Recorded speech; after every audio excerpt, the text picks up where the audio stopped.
The Dawnbreakers, Neville's Narrative, recorded for the Handicapped, Tape 12. Among them was a certain Syed Jafar-i Yazdi, who in former days had exercised immense influence and had been greatly honoured by the people. So great was the respect they owed him that Zainul Abidin Khan gave him precedence over himself and treated him with extreme deference and courtesy. He gave orders that the turban of that same man be befouled and flung into the fire. Shorn of the emblem of his lineage, he was exposed to the eyes of the public, who marched before him and overwhelmed him with abuse and ridicule. Another victim of their tyranny was Haji Muhammad Taqi, who had enjoyed in past days such a reputation for honesty and justice that his opinion was invariably regarded by the judges of the court as the determining word in their judgment. So great and esteemed a man was in the depth of winter, stripped of his clothes, thrown into a pond, and lashed severely. Syed Jafar and Sheikh Abdul Ali, who was Wahid's father-in-law and the leading divine of Neriz, as well as a judge of great reputation, together with Syed Hussein, one of the notables of the town, were doomed to suffer the same fate. While they were exposed to the cold, the scum of the people was hired to reap upon their shivering bodies abominable cruelties. Many a poor man who hastened to obtain the reward promised for this vile deed revolted when informed of the nature of the task he was called upon to perform, and rejecting the money turned away with loathing and contempt. The day of Wahid's martyrdom was the 18th of the month of Shaban in the year AH 1266, 29th of June AD 1850. 10 days later, the Bab was shot in Tabriz.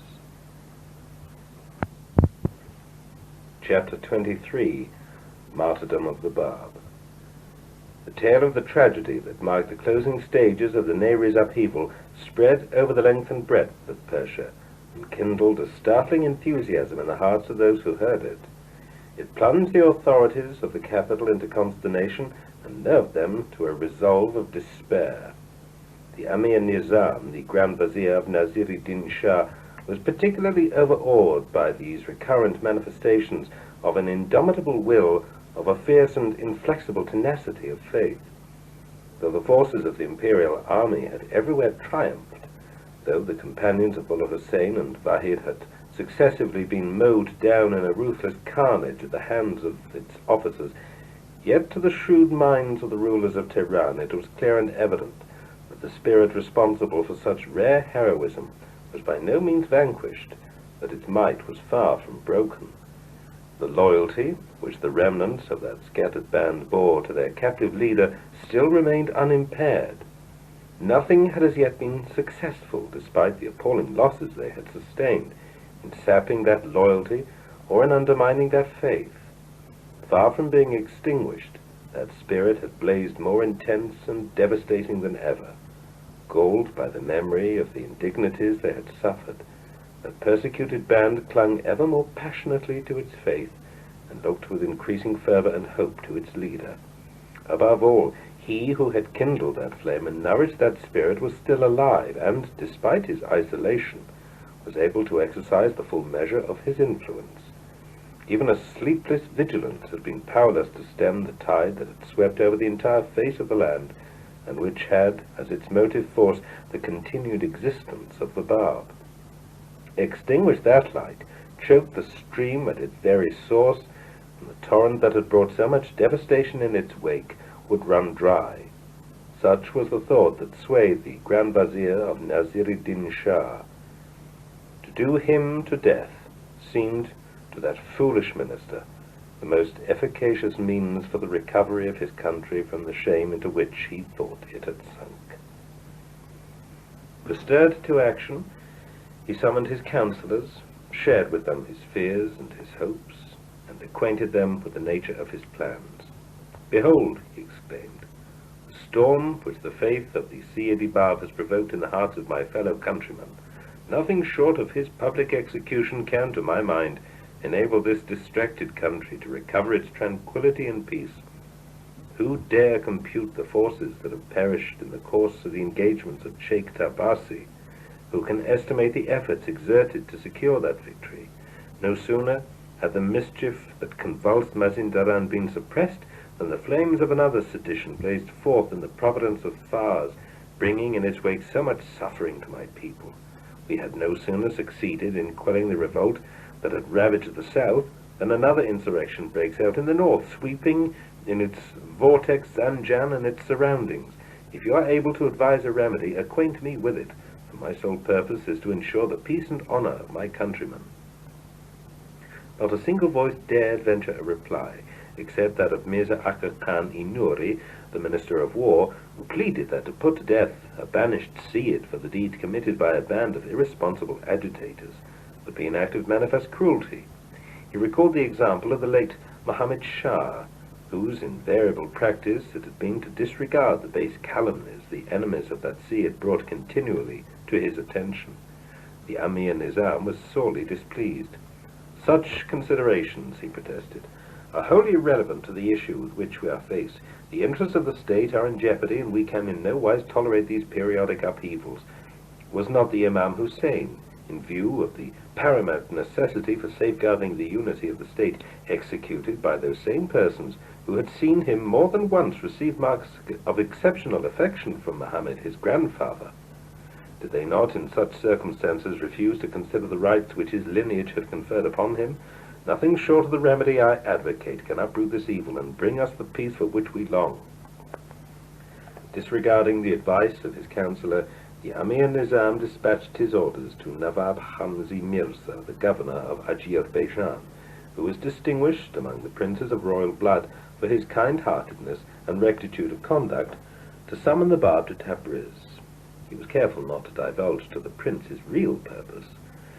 The Nawab, assuming that the intention of the minister was to enable his captive to return to his home, immediately directed one of his trusted officers, together with a mounted escort, to proceed to Chirik, where the Bab still lay confined, and to bring him back to Tabriz. He recommended him to their care, urging them to exercise towards him the utmost consideration.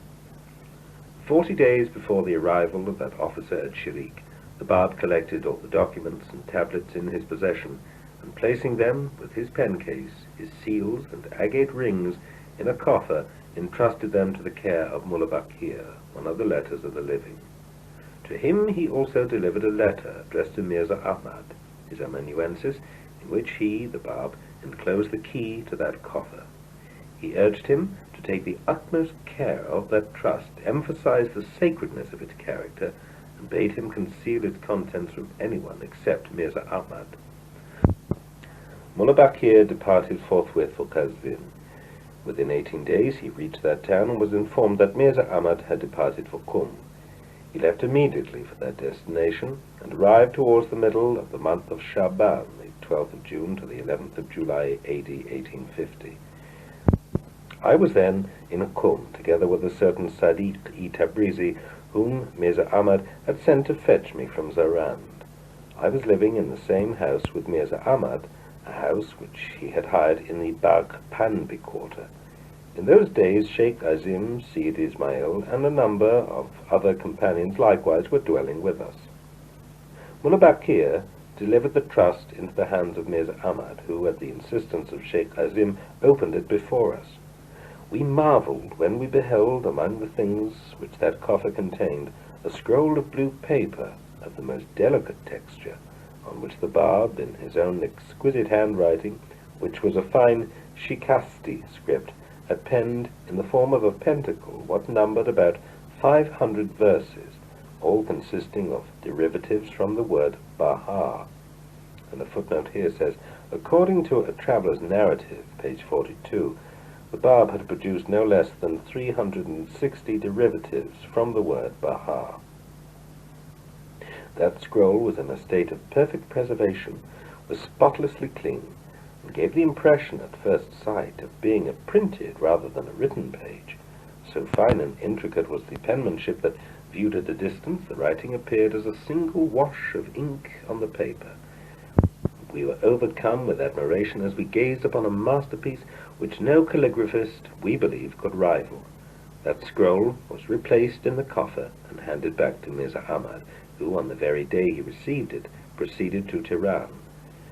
Ere he departed, he informed us that all he could divulge of that letter was the injunction that the trust was to be delivered into the hands of Jinab-i-Baha in Tehran, and a footnote here says, a title by which Baha'u'llah was designated in those days. As to me, I was instructed by Mirza Ahmad to proceed to Zarand and join my father, who anxiously awaited my return. Faithful to the instructions he had received from Nawab Hamzi Mirza, that officer conducted the Bab to Tabriz, and showed him the utmost respect and consideration. The prince had instructed one of his friends to accommodate the Bab in his home, and to treat him with extreme deference. 3 days after the Bab's arrival, a fresh order was received from the Grand Vizier, commanding the prince to carry out the execution of his prisoner on the very day the Farman would reach him. Whoever would profess himself the Bab's follower was likewise to be condemned to death. The Armenian regiment of Urumi, whose colonel was Sam Khan, was ordered to shoot him in the courtyard of the barracks of Tabriz, which was situated in the center of the city. The prince expressed his consternation to the bearer of the Farman, Mirza Hasan Khan, the Vazar Nizam, and the brother of the Grand Vizier. The Amir, he told him, would do better to entrust me with services of greater merit than the one with which he has now commissioned me. The task I am called upon to perform is a task that only ignoble people would accept. I am neither Ibn Ziyad or Ibn Isad, that he should call upon me to slay an innocent descendant of the Prophet of God. And the footnote here says, of Ibn Ziyad or Ibn Isad, persecutors of the descendants of Muhammad. Mirza Hasan Khan reported these sayings of the prince to his brother, who thereupon ordered him to follow himself without delay and in their entirety the instructions he had already given. Relieve us, the vizier urged his brother, from this anxiety that weighs upon our hearts, and let this affair be brought to an end ere the month of Ramadan breaks upon us, that we may enter the period of fasting with undisturbed tranquillity. Mirza Hasan Khan attempted to acquaint the prince with these fresh instructions, but failed in his efforts, as the prince, pretending to be ill, refused to meet him. Undeterred by this refusal, he issued his instructions for the immediate transfer of the Bab and those in his company from the house in which he was staying to one of the rooms of the barracks. He, moreover, directed Sam Khan to dispatch 10 of his men to guard the entrance of the room in which the Bab was to be confined. Deprived of his turban and sash, the twin emblems of his noble lineage, the Bab, together with Seyyid Hussein, his amanuensis, was driven to yet another confinement, which he knew well was but a step further on the way leading him to the goal he had set himself to attain. That day witnessed a tremendous commotion in the city of Tabriz. The great convulsion associated in the ideas of its inhabitants with the day of judgment seemed at last to have come upon them.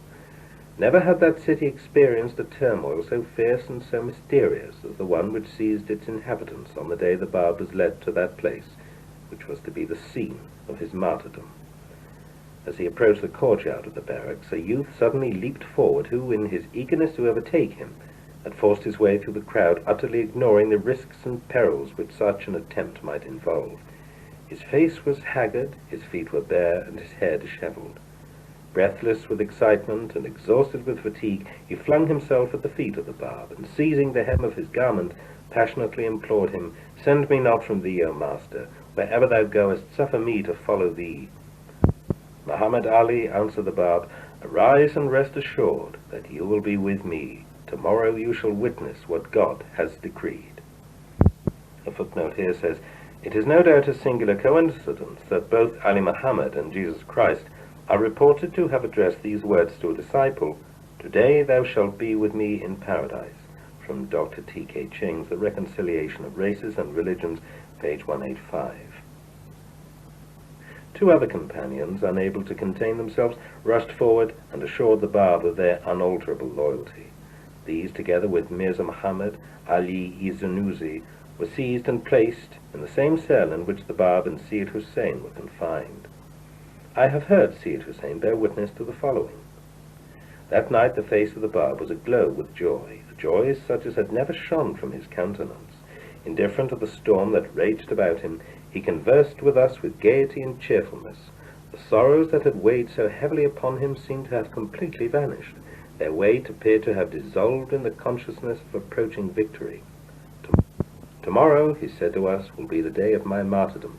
Would that one of you might now arise and with his own hands end my life. I prefer to be slain by the hand of a friend rather than by that of the enemy. Tears rained from our eyes as we heard him express that wish.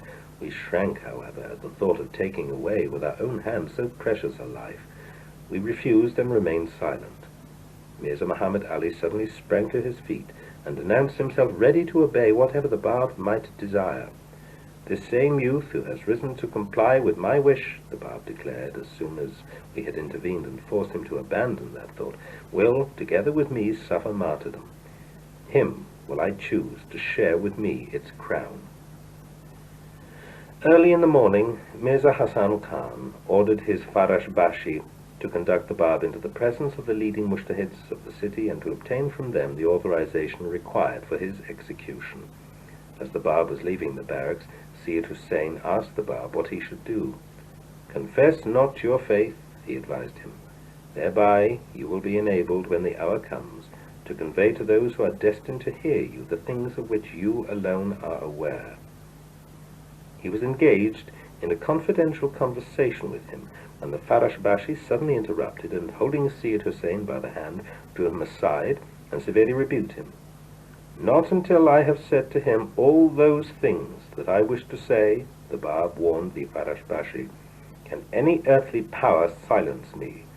Though all the world be armed against me, yet shall they be powerless to deter me from fulfilling to the last word my intention." The Farash Bashi was amazed at such a bold assertion. He made, however, no reply, and bade Sayyid Hussein arise and follow him. When Mirza Muhammad Ali was ushered into the presence of the mushtahids, he was repeatedly urged, in view of the position which his stepfather, Sayyid Ali-e Zunuzi, occupied, to recant his faith.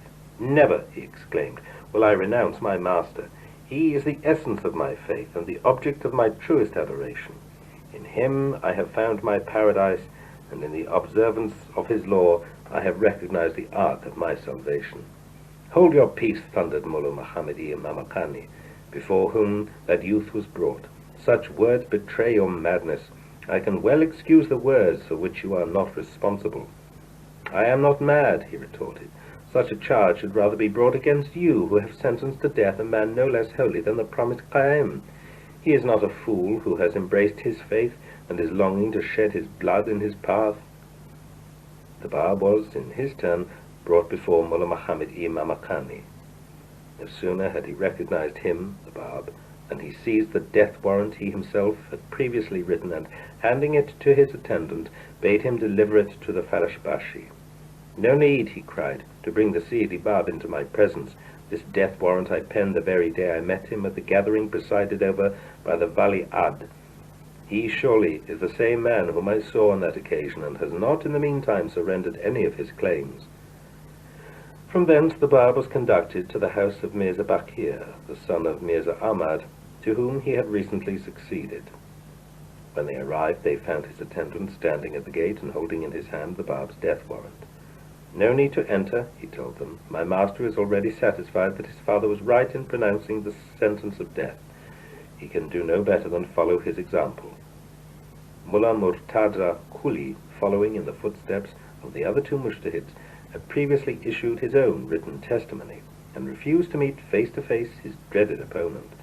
No sooner had the Farash Bashi secured the necessary documents than he delivered his captive into the hands of Sam Khan, assuring him that he could proceed with his task now that he had obtained the sanction of the civil and ecclesiastical authorities of the realm. Sayyid Hussein had remained confined in the same room in which he had spent the previous night with the Bab. They were proceeding to place Mirza Muhammad Ali in the same room, when he burst forth into tears and entreated them to allow him to remain with his master. He was delivered into the hands of Sam Khan, who was ordered to execute him also if he persisted in his refusal to deny his faith. Sam Khan was, in the meantime, finding himself increasingly affected by the behavior of his captive and the treatment that had been meted out to him.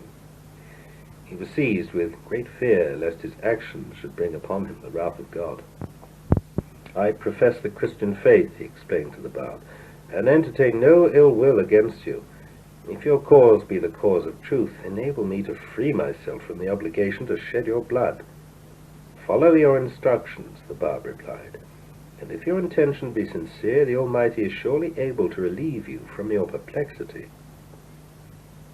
Sam Khan ordered his men to drive a nail into the pillar that lay between the door of the room that Syed Hussein occupied and the entrance to the adjoining one, and to make fast 2 ropes to that nail from which the Bab and his companion were to be separately suspended. Mirza Muhammad Ali begged Sam Khan to be placed in such a manner that his own body would shield that of the Bab. He was eventually suspended in such a position that his head reposed on the breast of his master.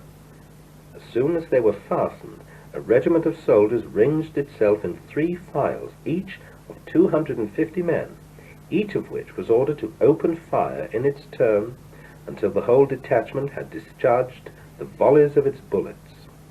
The smoke of the firing of the 750 rifles was such as to turn the light of the noonday sun into darkness. They had crowded onto the roof of the barracks, as well as the tops of the adjoining houses, about 10,000 people, all of whom were witnesses to that sad and moving scene.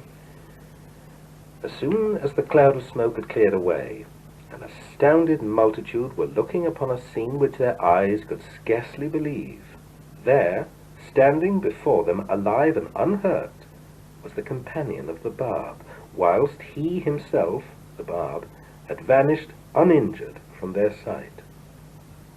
Though the cords with which they were suspended had been rent in pieces by the bullets, yet their bodies had miraculously escaped the volleys. Even the tunic which Mirza Muhammad Ali was wearing had, despite the thickness of the smoke, remained unsullied. "The Syedi Bab has gone from our sight," rang out the voices of the bewildered multitude. They set out in a frenzied search for him, and found him eventually seated in the same room which he had occupied the night before, engaged in completing his interrupted conversation with Syed Hussein. An expression of unruffled calm was upon his face. His body had emerged unscathed from the shower of bullets which the regiment had directed against him. "I have finished my conversation with Syed Hussein," the Bab told the Farashbashi. "Now you may proceed to fulfill your intention." The man was too much shaken to resume what he had already attempted. Refusing to accomplish his duty, he, that same moment, left the scene and resigned his post. He related all that he had seen to his neighbour, Mirza Syed Mushin, one of the notables of Tabriz, who, as soon as he heard the story, was converted to the faith. I was privileged to meet, subsequently, the same Mirza Syed Muhsin, who conducted me to the scene of the Bab's martyrdom and showed me the wall where he, the Bab, had been suspended. I was taken to the room in which he had been found conversing with Syed Hussein, and was shown the very spot where he had been seated. I saw the very nail which his enemies had hammered into the wall, and to which the rope which had supported his body had been attached. Sam Khan was likewise stunned by the force of this tremendous revelation. He ordered his men to leave the barracks immediately, and refused ever again to associate himself and his regiment with any act that involved the least injury to the Bab. He swore, as he left the courtyard, never again to resume that task, even though his refusal should entail the loss of his own life. No sooner had Sam Khan departed than Akajan Khan-i Kamsi, colonel of the bodyguard, known also by the names of Kamsi and Naziri, volunteered to carry out the order for execution. On the same wall, and in the same manner, the Bab and his companion were again suspended, while the regiment formed in line to open fire upon them. Contrariwise to the previous occasion, when only the cord with which they were suspended had been shot into pieces, this time their bodies were shattered and were blended into one mass of mingled flesh and bone. "Had you believed in me, O wayward generation," were the last words of the Bab to the gazing multitude as the regiment was preparing to fire the final volley. "Every one of you would have followed the example of this youth who stood in rank above most of you and willingly would have sacrificed himself in my path. The day will come when you will have recognized me. That day I shall have ceased to be with you. The very moment the shots were fired, a gale of exceptional severity arose and swept over the whole city. A whirlwind of dust of incredible density obscured the light of the sun and blinded the eyes of the people. The entire city remained enveloped in that darkness from noon till night. Even so strange a phenomenon, following immediately in the wake of that still more astounding failure of Sam Khan's regiment to injure the Bab, was unable to move the hearts of the people of Tabriz and to induce them to pause and reflect upon the significance of such momentous events. They witnessed the effect which so marvelous an occurrence had produced upon Sam Khan. They beheld the consternation of the Farashbashi and saw him make his irrevocable decision. They could even examine that tunic which, despite the discharge of so many bullets, had remained whole and stainless. They could read in the face of the Bab, who had emerged unhurt from that storm, the expression of undisturbed serenity as he resumed his conversation with Sayyid Hussein, and yet none of them troubled himself to inquire as to the significance of these unwonted signs and wonders. The martyrdom of the Bab took place at noon on Sunday, the 28th of Shaban in the year 881266, the 9th of July, A.D. 1850. 31 lunar years, 7 months, and 27 days from the day of his birth in Shiraz. On the evening of that same day, the mangled bodies of the Bab and his companion were removed from the courtyard of the barracks to the edge of the moat outside the gate of the city. 4 companies, each consisting of 10 sentinels, were ordered to keep watch in turn over them. On the morning following the day of martyrdom, the Russian consul in Tabriz, accompanied by an artist, went to that spot and ordered that a sketch be made of the remains as they lay beside the moat. I have heard Haji Ali Askar relate the following. An official of the Russian consulate, to whom I was related, showed me that same sketch on the very day it was drawn. It was such a faithful portrait of the Bab that I looked upon. No bullet had struck his forehead, his cheeks, or his lips. I gazed upon a smile which seemed to be still lingering upon his countenance. His body, however, had been severely mutilated. I could recognize the arms and head of his companion, who seemed to be holding him in his embrace. As I gazed horror-struck upon that haunting picture and saw how those noble traits had been disfigured, my heart sank within me. I turned away my face in anguish and, regaining my house, locked myself within my room. For 3 days and 3 nights I could neither eat nor sleep, so overwhelmed was I with emotion. That short and tumultuous life, with all its sorrows, its turmoils, its banishments, and eventually the awe-inspiring martyrdom with which it had been crowned, seemed again to be reenacted before my eyes. I tossed upon my bed, writhing in agony and pain. On the afternoon of the 2nd day after the Bab's martyrdom, Haji Suleiman Khan, son of Yahya Khan, arrived at Bagh Mishi, a suburb of Tabriz, and was received at the house of the Kalantar, one of his friends and confidants, who was a dervish and belonged to the Sufi community. As soon as he had been informed of the imminent danger that had threatened the life of the Bab, Haji Suleiman Khan left Tehran with the object of achieving the Bab's deliverance. To his dismay, he arrived too late to carry out his intention. No sooner had his host informed him of the circumstances that had led to the arrest and condemnation of the Bab, and related to him the events of his martyrdom, than he instantly resolved to carry away the bodies of the victims, even at the risk of endangering his own life. The Kalantar advised him to wait and follow his suggestion rather than expose himself to what seemed to him would be inevitable death. He urged him to transfer his residence to another house and to wait for the arrival that evening of a certain Haji Alayar, who, he said, would be willing to carry out whatever he might wish to do. At the appointed hour, Haji Suleiman Khan met Haji Alayar, who succeeded, in the middle of that same night, in bearing the bodies from the edge of the moat to the silk factory owned by one of the believers of Milan, laid them, the next day, in a specially constructed wooden case, and transferred them, according to Haji Suleiman Khan's directions, to a place of safety. Meanwhile, the sentinels sought to justify themselves by pretending that while they slept, wild beasts had carried away the bodies. Their supporters, on their part, unwilling to compromise their own honor, concealed the truth and did not divulge it to the authorities. Haji Suleiman Khan immediately reported the matter to Baha'u'llah, who was then in Tehran, and who instructed Aqai-i-Kalim to dispatch a special messenger to Tabriz for the purpose of transferring the bodies to the capital.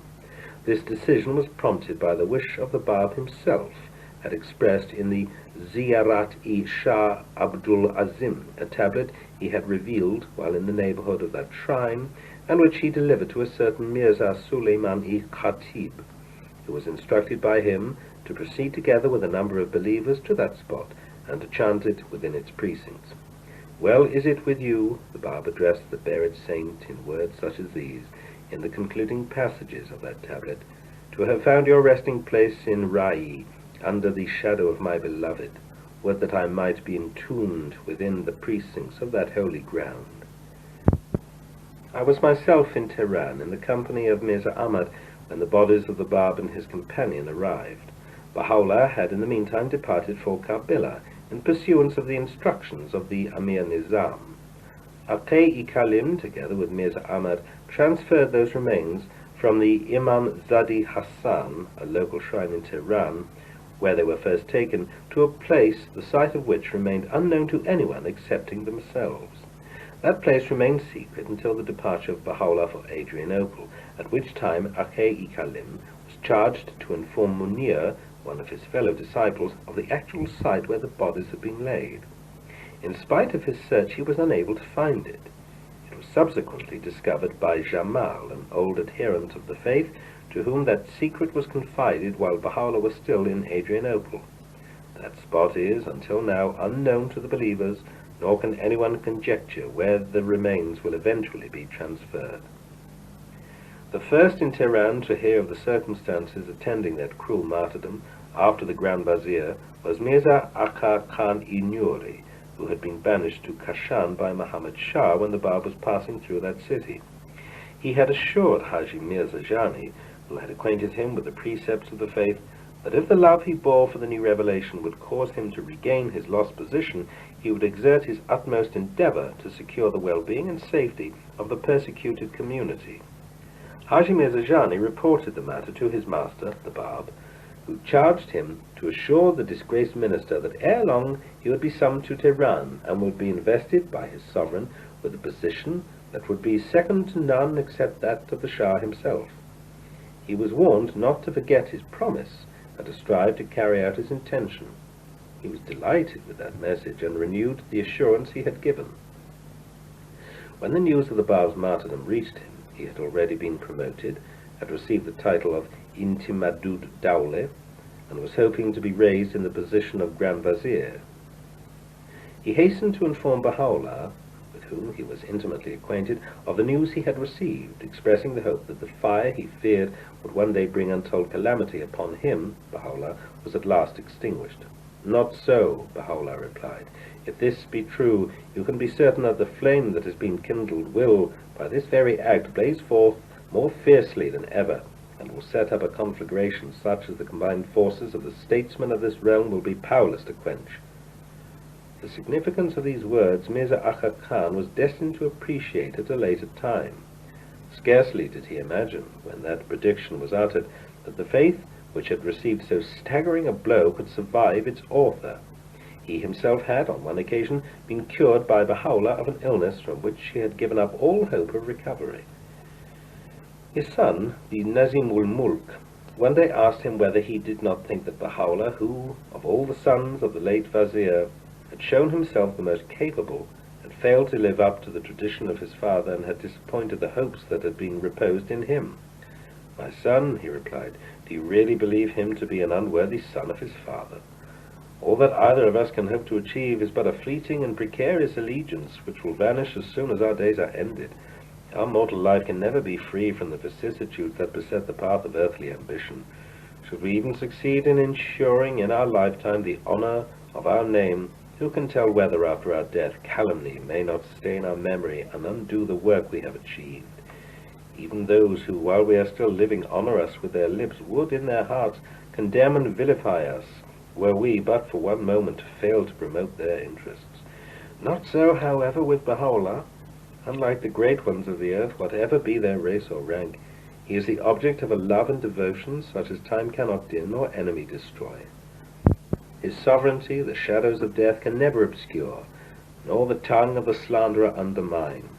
Such is the way of his influence that no one among his lovers dare, in the stillness of night, evoke the memory of the faintest desire that could, even remotely, be construed as contrary to his wish. Such lovers will greatly increase in number. The love they bear him will never grow less, and will be transmitted from generation to generation, until the world shall have been suffused with its glory. The malicious persistence with which a savage enemy sought to ill-treat and eventually to destroy the life of the Bab brought in its wake untold calamities upon Persia and its inhabitants. The men who perpetrated these atrocities fell victims to gnawing remorse, and in an incredibly short period were made to suffer ignominious deaths. As to the great mass of its people, who watched with sullen indifference the tragedy that was being enacted before their eyes, and who failed to raise a finger in protest against the hideousness of those cruelties, they fell in their turn victims to a misery which all the resources of the land and the energy of its statesmen were powerless to alleviate. The wind of adversity blew fiercely upon them, and shook to its foundations their material prosperity. From the very day the hand of the assailant was stretched forth against the Bab, and sought to deal its fatal blow to his faith, visitation upon visitation crushed the spirit out of that ungrateful people, and brought them to the very brink of national bankruptcy. Plagues, the very names of which were almost unknown to them, except for a cursory reference in the dust-covered books which few cared to read, fell upon them with a fury that none could escape. That scourge scattered devastation wherever it spread. Prince and peasant alike felt its sting and bowed to its yoke. It held the populace in its grip and refused to relax its hold upon them. As malignant as the fever which decimated the province of Gilan, these sudden afflictions continued to lay waste the land. Grievous as were these calamities, the avenging wrath of God did not stop at the misfortunes that befell a perverse and faithless people. It made itself felt in every living being that breathed on the surface of that stricken land. It affected the life of plants and animals alike, and made the people feel the magnitude of their distress. Famine added its horrors to the stupendous weight of afflictions under which the people were groaning. The gaunt spectre of starvation stalked abroad amidst them, and the prospect of a slow and painful death haunted their vision. People and government alike sighed for the relief which they could nowhere obtain. They drank the cup of woe to its dregs, utterly unregardful of the hand which had brought it to their lips, and of the person for whose sake they were made to suffer. The first who arose to ill-treat the Bab was none other than Hussein Khan, the governor of Shiraz. His disgraceful treatment of his captive cost him the lives of thousands who had been committed to his protection and who connived at his acts. His province was ravaged by a plague which brought it to the verge of destruction. Impoverished and exhausted, Fars languished helpless beneath its weight, calling for the charity of its neighbours and the assistance of its friends. Hussein Khan himself witnessed with bitterness the undoing of all his labours, was condemned to lead in obscurity the remaining days of his life, and tottered to his grave, abandoned and forgotten alike by his friends and his enemies. The next who sought to challenge the faith of the Bab and to stem its progress was Haji Mirza Akazi. It was he who, for selfish purposes, and in order to court the favour of the abject ulamas of his time, interposed between the Bab and Muhammad Shah, and endeavoured to prevent their meeting. It was he who pronounced the banishment of his dreaded captive to a sequestered corner of Azerbaijan, and with dogged vigilance kept watch over his isolation. It was he who was made the recipient of that denunciatory tablet in which his prisoner, the Bab, foreshadowed his doom and exposed his infamy. Barely a year and 6 months had passed after the Bab had reached the neighbourhood of Tehran, when divine vengeance hurled him from power and drove him to seek shelter within the inglorious precincts of the shrine of Shah Abdul Azim, a refugee from the wrath of his own people. From thence the hand of the avenger drove him into exile beyond the confines of his native land, and plunged him into an ocean of afflictions, until he met his death in circumstances of abject poverty and unspeakable distress. As to the regiment which, despite the unaccountable failure of Sam Khan and his men to destroy the life of the Bab, had volunteered to renew that attempt, and which eventually riddled his body with its bullets, 250 of its members met their death in that same year, together with their officers, in a terrible earthquake. While they were resting on a hot summer day under the shadow of a wall on their way between Ardabil and Tabriz, absorbed in their games and pleasures, the whole structure suddenly collapsed and fell upon them, leaving not one survivor. The remaining 500 suffered the same fate as that which their own hands had inflicted upon the Bab. 3 years after his martyrdom, that regiment mutinied, and its members were thereupon mercilessly shot by command of Mirza Sadiq Khan Inuri. Not content with the first volley, he ordered that a second one be fired in order to ensure that none of the mutineers had survived. Their bodies were afterwards pierced with spears and lances and left exposed to the gaze of the people of Tabriz. That day, many of the inhabitants of the city, recalling the circumstances of the Bab's martyrdom, wondered at that same fate which had overtaken those who had slain him. Could it be, by any chance, the vengeance of God, a few were heard to whisper to one another, that has brought the whole regiment to so dishonourable and tragic an end? If that youth had been a lying impostor, why should his persecutors have been so severely punished? These expressed misgivings reached the ears of the leading mujtahids of the city, who were seized with great fear, and ordered that all those who entertained such doubts should be severely punished. Some were beaten, others were fined, all were warned to cease such whisperings, which could only revive the memory of a terrible adversary and rekindle enthusiasm for his cause. The prime mover of the forces that precipitated the Bab's martyrdom, the Amir Nizam, and also his brother, the Wazir Nizam, his chief accomplice, were within 2 years of that savage act subjected to a dreadful punishment, which ended miserably in their death. The blood of the Amir Nizam stains to this very day the wall of the bath of Fin, a witness to the atrocities his own hand had wrought. Chapter 24. The Zanjan Upheaval.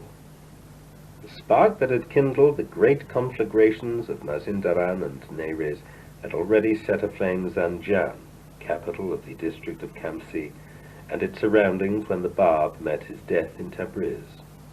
Profound as was his sorrow at the sad and calamitous fate that had overtaken the heroes of Sheikh Tabasi, the news of the no less tragic sufferings that had been the lot of Wahid and his companions came as an added blow to the Bab's heart, already oppressed by the weight of manifold afflictions.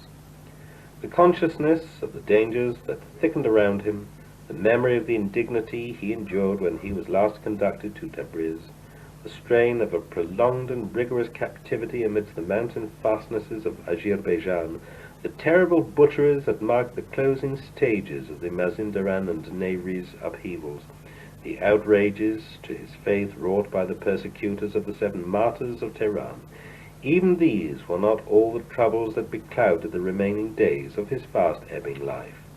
He was already prostrated by the severity of these blows when the news of the happenings at Zanjan, which were then beginning to foreshadow their sad events, reached him, and served to consummate the anguish of his last days. What pangs must he have endured as the shadows of death were fast gathering about him!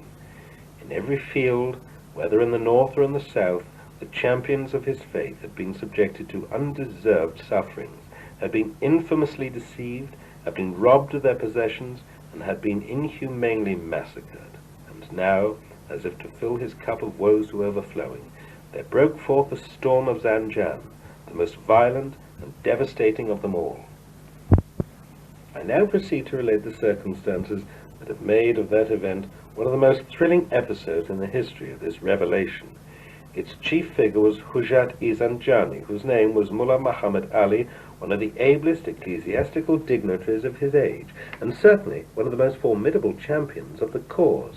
His father, Mullah Rahim-i Zanjani, was one of the leading mujtahids of Zanjan, and was greatly esteemed for his piety, his learning, and force of character.